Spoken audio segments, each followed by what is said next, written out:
പിണറായി വിജയന്റെയും CPM-ന്റെയും ആജന്മ രാഷ്ട്രീയ ശത്രുത പട്ടികയിൽ മുൻപന്തിയുണ്ടാകും എന്നും മുസ്ലിം ലീഗിന്റെ കരുത്തനായ പോരാളി KM ഷാജി. രാഷ്ട്രീയ നിരീക്ഷണങ്ങൾക്കപ്പുറം ലീഗിനെ LDF-ൽ കെട്ടാനുള്ള നീക്കങ്ങളെ നഖശികാന്തം എതിർത്തതോടെയാണ് ഷാജി CPM-ന്റെ ശത്രുപക്ഷത്ത് സ്ഥിരമായി ഇരപ്പുറപ്പിച്ചത്.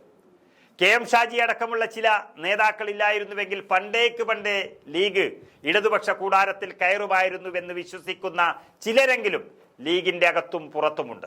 നേരത്തെ പറഞ്ഞ പോലെ CPM-ന്റെ ഒന്നാം നമ്പർ ശത്രുവായി നിലയുറപ്പിക്കുന്നത് കൊണ്ട് തന്നെ നിരവധി കേസുകളിൽ KM ഷാജി പ്രതിപട്ടികയിൽ ഇടം പിടിച്ചിട്ടുമുണ്ട്. അതിൽ കേസുകളിൽ ഭൂരിഭാഗവും കെട്ടിച്ചമച്ചതാണെന്ന കാര്യത്തിൽ യാതൊരു തർക്കവുമില്ല.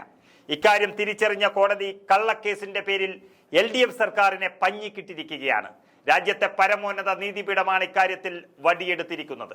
അടുത്ത തദ്ദേശ സ്വയംഭരണ തെരഞ്ഞെടുപ്പിനും നിയമസഭാ തെരഞ്ഞെടുപ്പിനും മുൻപ് തങ്ങൾക്കെതിരാളികളായി നിൽക്കാൻ സാധ്യതയുള്ളവരെ പൂട്ടുകയാണ് CPM-ന്റെയും LDF-ന്റെയും ലക്ഷ്യം. അതിനുള്ള കരുനീക്കങ്ങൾ പക്ഷേ സുപ്രീം കോടതിയിലെത്തുമ്പോൾ വാടി വീഴുകയും ചെയ്യുകയാണ്. ഏറ്റവും ഒടുവിലായി +2 കോഴക്കേസിൽ മുസ്ലിം ലീഗ് നേതാവ് KM ഷാജിക്കെതിരായ വിജിലൻസ് അന്വേഷണം റദ്ദാക്കിയതിനെതിരെ സംസ്ഥാന സർക്കാർ നൽകിയ ഹർജിയാണ് സുപ്രീം കോടതി തള്ളിയിരിക്കുന്നത്. കള്ളപ്പണ നിരോധന നിയമവുമായി ബന്ധപ്പെട്ട് ഷാജിക്കെതിരെ എടുത്ത കേസ് ഹൈക്കോടതി റദ്ദാക്കിയതിനെതിരെ ED നൽകിയ ഹർജിയും സുപ്രീം കോടതി തള്ളിയിരിക്കുന്നു. എന്ത് തരം കേസാണിതെന്ന പരാമർശത്തോടെയാണ് ജസ്റ്റിസുമാരായ Abhay S Koke, Augustine George Masih എന്നിവർ അടങ്ങിയ ബെഞ്ച് ഹർജികൾ തള്ളിയത്. കേസിൽ ഇതുവരെ വിജിലൻസ് രേഖപ്പെടുത്തിയ 54 പേരുടെയും മൊഴികൾ പരിശോധിച്ച ശേഷമാണ് സുപ്രീം കോടതി ഹർജി തള്ളിയിരിക്കുന്നത്.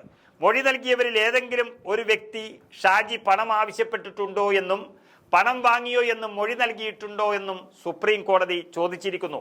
അത്തരം ഒരു മൊഴിയുണ്ടെങ്കിൽ അത് കാണിക്കാൻ സംസ്ഥാന സർക്കാരിന് വേണ്ടി ഹാജരായ അഭിഭാഷകരോട് സുപ്രീം കോടതി ആവശ്യപ്പെട്ടു.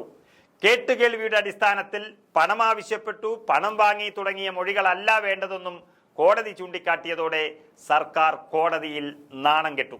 എന്നാൽ അന്വേഷണം പൂർത്തിയായിട്ടില്ലെന്നും കുറ്റപത്രം സമർപ്പിക്കാൻ അനുവദിക്കണമെന്നും സർക്കാർ ആവശ്യപ്പെടുകയും ചെയ്തിരിക്കുകയാണ്. വിചാരണ കോടതിയാണ് ഷാജി കുറ്റക്കാരനാണോ അല്ലയോ എന്ന് കണ്ടെത്തേണ്ടതെന്നും സർക്കാർ സുപ്രീം കോടതിയിൽ വാദിച്ചു.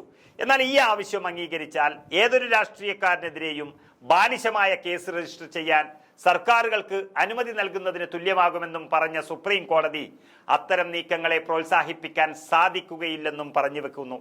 തുടർന്നാണ് കേസ് റദ്ദാക്കിയ ഹൈക്കോടതി ഉത്തരവ് സുപ്രീം കോടതി ശരിവെച്ചത്. കള്ളപ്പണ നിരോധന നിയമവുമായി ബന്ധപ്പെട്ട് ഷാജിക്കെതിരെ എടുത്ത കേസ് ഹൈക്കോടതി റദ്ദാക്കിയതിനെതിരെ ED നൽകിയ ഹർജിയും സുപ്രീം കോടതി തള്ളിയിരിക്കുകയാണ്.